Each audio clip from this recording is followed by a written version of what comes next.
Meninas, hoje vim fazer um vídeo jogando pela primeira vez comidinha com os novos coisinhas. Que eu fiz um vídeo mostrando dois, então eu vou mostrar.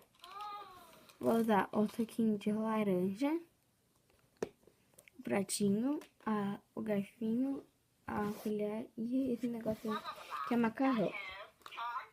Primeiro eu vou pegar aqui, abrir o negocinho. Eu tô fingindo que eu coloquei cereal. Cereal nada, gente. Macarrão, viu? É que cereal é de melhor. Vou pegar aqui, eu vou virar ela, fica mais fácil de vocês verem.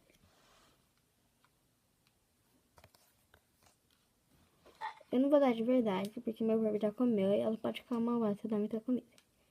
Então, eu vou...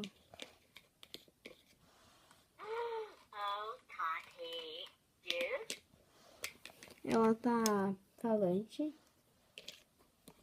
Então ela vai ficar falando, né? O vídeo inteiro. E agora, por último, eu vou dar só um suquinho e vou encerrar o vídeo.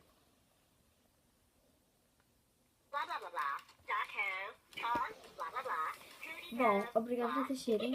Beijos e tchau.